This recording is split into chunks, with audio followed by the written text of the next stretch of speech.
Jake Thompson dragged his cleaning cart down the empty hallway, the wheels squeaking against the polished floor. 3 in the morning meant the Galactic Archaeological Institute was finally quiet. No more alien researchers rushing past him like he was invisible. No more condescending looks from the tall, blue-skinned Zephyrians who acted like humans were barely evolved apes. The security guard at the front desk didn't even look up as Jake swiped his ID card. After 2 years of working here, he was just another piece of the furniture. A human janitor cleaning up after his alien betters.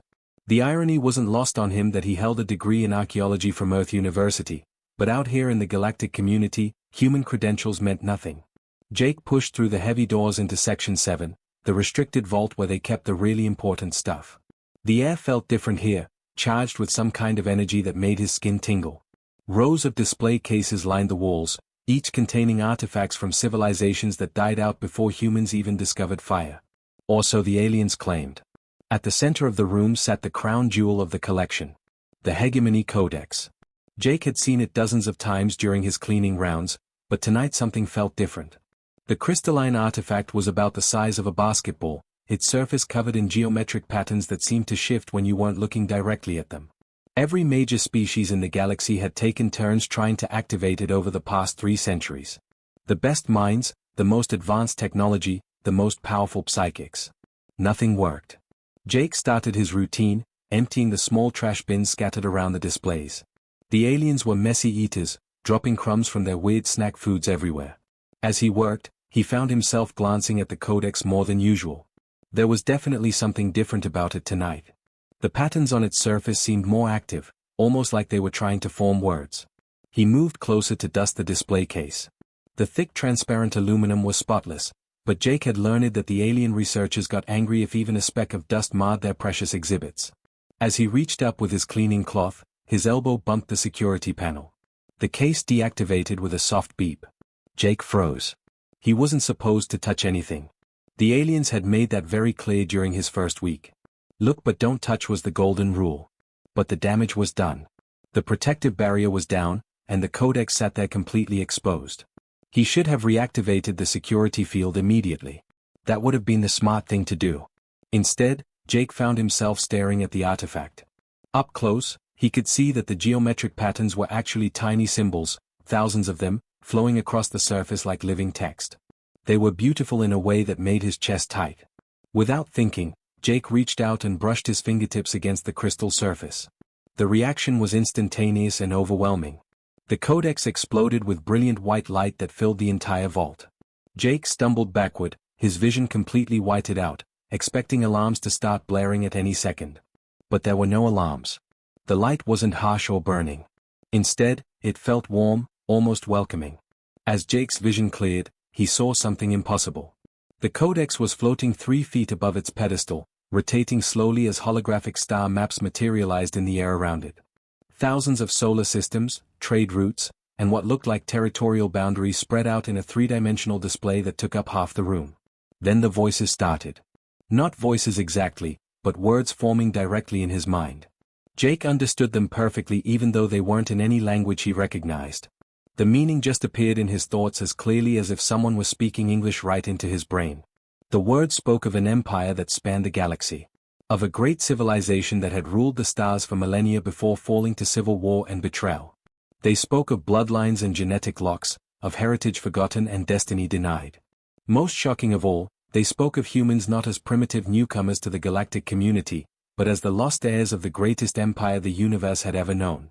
Jake stood there in the middle of the light show, his mouth hanging open, as the most important archaeological discovery in galactic history recognized him as its rightful heir. The janitor who cleaned up after everyone else had just become the most important human in the galaxy. The security alarms finally started screaming 20 minutes later. Jake was still standing in the middle of the holographic star map when Dr. Kethvar burst through the vault doors with half a dozen security guards. The tall Zephyrian researcher stopped dead in his tracks, his 4 eyes going wide as he took in the impossible scene. "What did you do?" Kethvar's voice carried that tone Jake had heard 1,000 times before. The same way you talk to a child who just broke something expensive. "How did you activate it?" Jake opened his mouth to explain, but no words came out. How could he possibly describe what was happening in his head? The codex wasn't just showing him star maps anymore. It was downloading information directly into his brain, filling in gaps in his knowledge that he didn't even know existed. Ancient words and concepts that should have been completely foreign felt as natural as his own memories. "I just touched it," Jake managed to say. "I didn't mean to." Kethvar circled the floating artifact like a predator studying its prey. His scaled fingers danced over a handheld scanner, recording readings that made him hiss with frustration. "Impossible. The energy signatures are off the charts. We've had teams of specialists working on this for decades." "Maybe you were asking the wrong questions," Jake said, surprised by his own boldness. The words had come out automatically, like someone else was speaking through him. The codex pulsed brighter, and suddenly Jake wasn't in the vault anymore. He was standing on the observation deck of a massive starship, looking down at a blue-green planet that looked almost like Earth. But this wasn't Earth. This was Kiros Prime, the ancient capital of the galaxy, and he was watching human fleets patrol its orbital defenses. The vision shifted.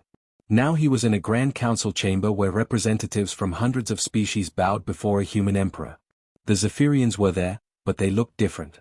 Smaller, more primitive. They were presenting tribute to their human overlords, grateful for the technology that had lifted them from their home-world Stone Age. Another shift. He saw the great civil war that tore the Empire apart. Human fighting human across 1,000 star systems while their alien subjects watched in terror. He witnessed the final evacuation of Earth as the losing faction scattered to the galaxy's far corners, their true identity hidden even from themselves over countless generations. "You're seeing it, aren't you?" Kethvar's voice snapped Jake back to reality. The alien researcher was staring at him with a mixture of fear and fascination. "The historical records we could never access. What are you learning?" Jake looked at the Zephyrian who had treated him like dirt for 2 years. Who had never bothered to learn his name or acknowledge his education. "I'm learning that your people used to coal mine the star makers. We gave you space flight. We taught you how to build cities. We pulled you out of the mud and made you what you are today." Kethvar's skin shifted to a darker blue, a sign Jake had learned meant anger or stress. "That's impossible. The historical record clearly shows that humans are a recent addition to galactic civilization. You've only had space flight for a few centuries." "Your historical records are wrong," Jake said, and even as the words left his mouth, he knew they were true with absolute certainty. They were rewritten after the fall. Your ancestors wanted to forget that they owed everything to a species they considered extinct. The codex pulsed again, and this time the information that flooded Jake's mind was darker. He saw images of something that made his blood run cold. Creatures made of living shadow that consumed everything in their path. Stars going dark. Entire sectors of space being devoured by hungry darkness. "The Devourers," Jake whispered, the ancient name coming to him unbidden. "They're still out there." "What are you talking about?" Kethvar stepped closer, his scanner forgotten. Jake's head was pounding now as centuries of suppressed memories crashed through his consciousness. "My ancestors didn't just rule the galaxy. They protected it from something that feeds on reality itself. The Civil War weakened the barriers that kept them locked away." The holographic display shifted, showing a region of space at the galaxy's edge where stars were beginning to flicker and die. The darkness was spreading, slowly but steadily, testing the ancient prison walls that had held for 10,000 years. "They're waking up," Jake said, his voice barely above a whisper. "And they remember who put them to sleep." Kethvar was backing toward the door now, his 4 eyes fixed on Jake with undisguised terror. "This is impossible. You're just a janitor." Jake looked down at his hands, still tingling with energy from the codex. For the first time in his life, he felt like he was exactly where he belonged. Not anymore. The news spread across the galaxy faster than Jake thought possible. Within hours of Dr. Kethvar's panicked report to his superiors, every major news network was running the story. But they weren't calling it the discovery of the century. They were calling it a hoax. Jake sat in a sterile holding cell aboard Aurora Station, watching the broadcasts on a small wall screen. A Zephyrian news anchor with perfectly groomed scales was interviewing what they called leading experts on human psychology. "It's clearly a case of species inferiority complex," declared Professor Vexton from the Zephyrian Institute of Xenobiology. "Humans have always struggled with their late arrival to galactic civilization. This janitor has somehow managed to trigger a malfunction in the codex, creating elaborate fantasies to compensate for his people's primitive origins." Jake wanted to throw something at the screen. The condescending tone was nothing new, but now it felt different. Now he could remember when these same Zephyrians had knelt before human admirals, begging for protection from raiders in their home system. The next segment showed a Nexus Federation spokesperson, her cybernetic implants glowing as she spoke with mechanical precision. Our analysis indicates the artifact is responding to some form of technological interference. The human subject may have been equipped with hidden devices designed to manipulate the Codex's systems. We are investigating possible terrorist connections. Terrorists, Jake muttered. Right. Because God forbid you admit you're not the master race you pretend to be. The worst came from the Krugan Empire. Their military commander, a 7-foot-tall warrior covered in ritual scars, dismissed the entire situation with typical Krugan bluntness. If humans once ruled the galaxy, where are their fleets? Where are their weapons? The weak do not command the strong. This is the desperate lie of a species that knows its place. Jake closed his eyes and let the Codex's knowledge flow through him. It was getting easier now, like tuning into a radio station that was finally coming in clear. He could see the truth they were all desperate to deny. The vision started on ancient Earth, but not the Earth he knew from history books. This Earth was the center of a vast interstellar network, with orbital cities that made current space stations look like primitive huts. Massive ships, each one the size of a small moon, carried human explorers to every corner of the galaxy. They weren't conquerors in the traditional sense. They were gardeners, finding primitive species and carefully nurturing them toward civilization. He watched his ancestors discover the Zephyrians when they were still living in mud huts, fighting with stone weapons. Human scientists had spent decades studying their culture, learning their language, before making first contact. The gift of technology had been gradual, careful, designed to let the Zephyrians develop at their own pace while skipping the worst mistakes of early industrialization. The Nexus species had been even more primitive, barely beyond the hunter-gatherer stage when humans found them. It had taken centuries of patient guidance to help them develop the cybernetic technologies they now considered their greatest achievement. Technologies that were based on human designs they'd long since forgotten. Even the proud Krugan warriors owed their mighty empire to human intervention. When their homeworld was dying from volcanic activity, it had been human terraforming ships that saved their species and relocated them to the planet they now called their ancestral home. All of it built on our foundation, Jake whispered. And now they want to pretend we never existed. The Codex showed him something else then. Hidden coordinates scattered across the galaxy. Dozens of them, maybe hundreds. Secret colonies where groups of humans had fled during the Civil War, carrying pieces of the old knowledge with them. Most of the galaxy thought these settlements were just normal human colonies, established during their species' recent expansion. But the Codex revealed the truth. These weren't new colonies. They were refugee camps that had survived for 10,000 years. Some had maintained the old technologies in secret. Others had preserved ancient martial traditions. A few had kept detailed historical records of the Empire's golden age. Each settlement held a fragment of humanity's true heritage, scattered pieces of a puzzle that Jake was only now beginning to understand. But time was running out. The broadcasts were already shifting tone, moving from mockery to alarm. Zephyrian military officials were talking about containing the situation. Nexus Federation analysts were discussing appropriate responses to human extremism. The Krugan Empire was mobilizing what they called peacekeeping forces. Jake knew what that meant. They were going to silence him, and then they were going to hunt down every human settlement that might know the truth. 10,000 years of careful survival was about to end because he'd accidentally touched an ancient crystal. Unless he could reach them first. The Codex pulsed gently in his mind, showing him star charts and navigation routes. Hidden paths between the major trade lanes that the alien governments had never mapped. Ways to travel unseen, if he could just get off this station. Jake opened his eyes and looked at the locked door of his cell. Time to stop being a janitor and start being what his bloodline had always meant him to be.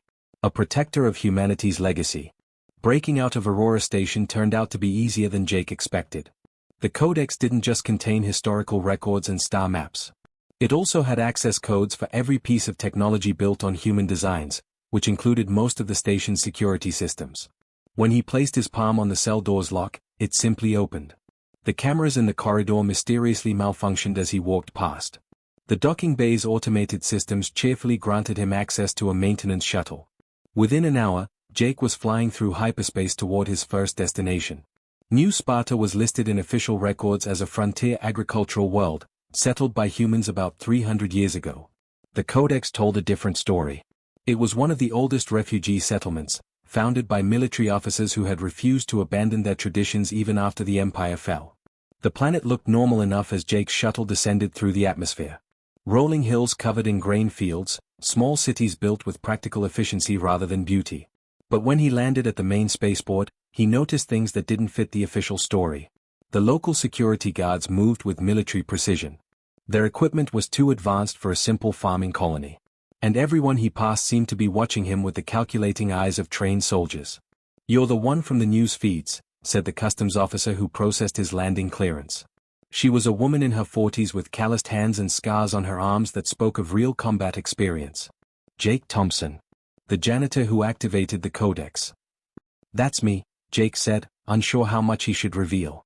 The woman studied him for a long moment, then made a decision. "Come with me. There are people you need to meet." She led him through the spaceport to a ground vehicle that looked like a standard civilian transport from the outside. Inside, it was packed with military-grade communication equipment and armor plating. As they drove away from the city, Jake saw training grounds hidden among the farms. Groups of humans practicing with weapons that definitely weren't standard agricultural tools. "We've been waiting a long time for someone like you," the woman said. Her name was Beth Carson, and she turned out to be the planet's defense coordinator. 10,000 years, our families have kept the old ways alive. Combat techniques, tactical knowledge, military traditions. We always knew someone would come eventually. The settlement's leader was a man named Tom Bradley, a former ship captain who looked like he could still handle himself in a fight despite being well into his 60s. He listened to Jake's story with the patience of someone who had been expecting this conversation his entire life. "The warrior bloodlines," Tom said when Jake finished explaining about the codex. "My grandfather used to tell stories about the old empire's champions. Humans who could move faster than normal people, who could sense danger before it happened, who could command ancient weapons just by touching them." "That sounds like fantasy," Jake said. Tom smiled. "Does it? You activated an artifact that stumped the galaxy's best minds for centuries. Just by touching it." He gestured to a nearby weapons rack. "Try picking up that sword." The weapon looked ancient, its blade covered in the same geometric patterns Jake had seen on the codex. When he wrapped his fingers around the grip, the patterns began to glow. The sword felt perfectly balanced in his hand, as if it had been made specifically for him. More than that, he somehow knew exactly how to use it. Over the following weeks, Jake traveled to more settlements. Haven Colony was disguised as a research station studying stellar phenomena, but they were actually maintaining a vast library of technological blueprints from the old empire. The colony's chief scientist, a brilliant woman named Rachel Kim, showed Jake manufacturing techniques that could build starships decades ahead of current galactic technology. Frontier Base looked like a typical mining operation on the surface, but their deep excavations had uncovered weapons caches left behind by the ancient military.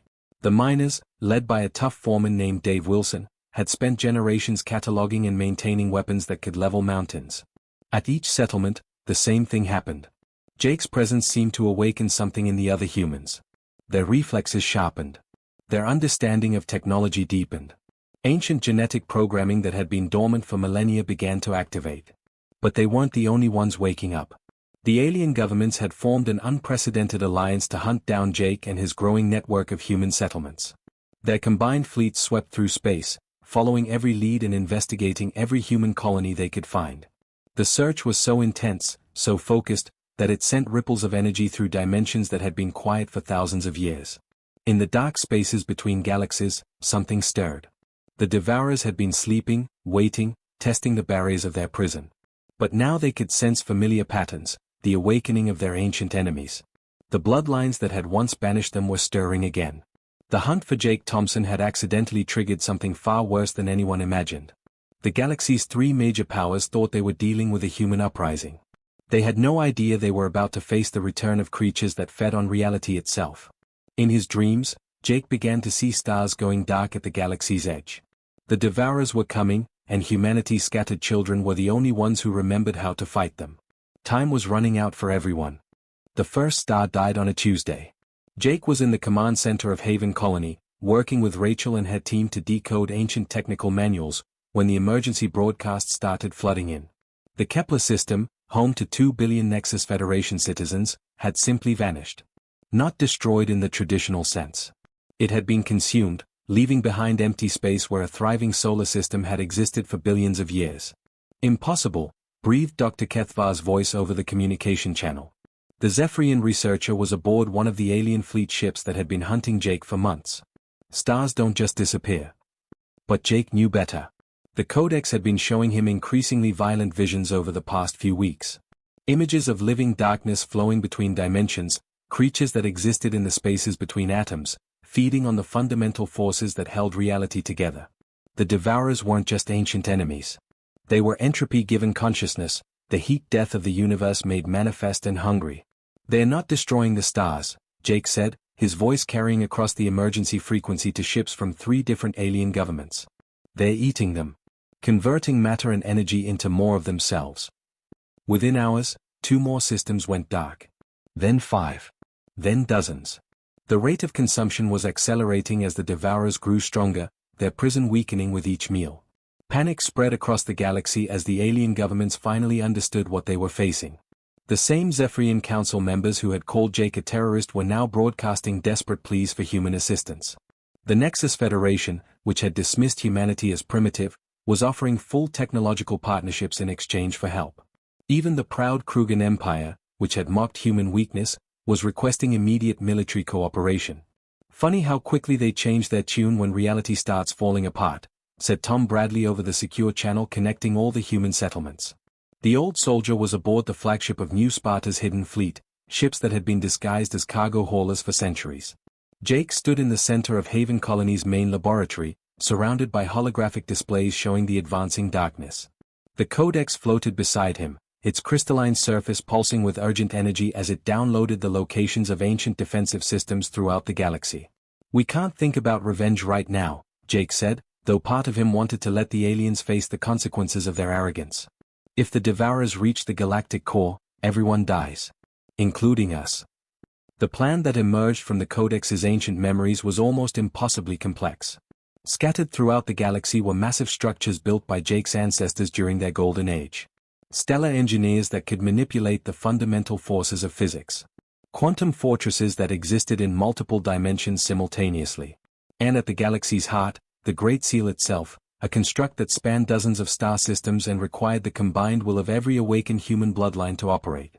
Jake's growing fleet moved through hyperspace routes that hadn't been used in 10,000 years, paths between dimensions that the alien governments had never discovered. At each ancient site, they found human settlements that had been guarding the installations without even knowing their true purpose.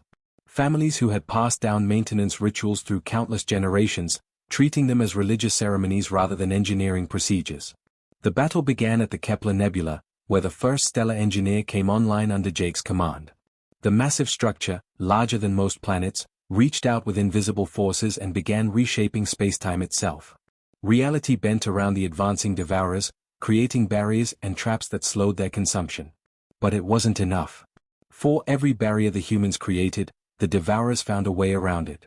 They learned with each encounter, adapting to humanity's tactics with terrifying speed. Jake watched entire fleets of alien ships dissolve into nothingness as they tried to fight creatures that existed partially outside normal spacetime. "We need to activate the Great Seal," Rachel reported from her position at the second Stellar Engineer. "It's the only way to push them back into containment." Jake closed his eyes and reached out with senses he was still learning to use. Across the galaxy, he could feel the presence of every awakened human, their genetic heritage finally fully activated by the crisis. Tom and his warriors, fighting holding actions against Devourer scouts. Dave and his miners, bringing ancient weapons online after millennia of dormancy. Hundreds of others in settlements he'd never even visited, all connected by bloodlines that traced back to the Empire's golden age. The choice came down to power and how to use it. The Great Seal could do more than just imprison the Devourers. It could be reconfigured to establish human dominance over the galaxy, making the other species subservient once again. After everything the aliens had put humanity through, it would have been justified. Jake felt the temptation. The memory of being treated like furniture, of watching his people dismissed as primitives, of seeing human colonies threatened because the truth was inconvenient. It would be so easy to become the conquerors his ancestors had refused to be. Instead, he made a different choice. The Great Seal activated not as a weapon of conquest, but as a shield of protection. Reality solidified around the Devourers, pushing them back into the dimensional prison where they belonged. But Jake configured the system to protect all intelligent life, not just humanity. The same barriers that contained ancient darkness would also serve as early warning systems for future threats. When the crisis ended and the galaxy began to rebuild, Jake found himself in an impossible position. The alien governments that had spent millennia denying human capabilities were now offering him leadership of a reformed galactic council. The janitor who had once cleaned up after everyone else was being asked to clean up the mess of interstellar politics. The Galactic Protectorate, Jake said, accepting the role but reshaping it. Not an empire. A partnership. Humanity remembers how to fight the darkness, but everyone contributes to keeping the light alive. Looking back, Jake sometimes wondered what would have happened if he'd never touched that crystal. But as he stood in his new office, watching human and alien scientists work together to strengthen the galaxy's defenses, he knew he'd made the right choice. Some messes were worth cleaning up.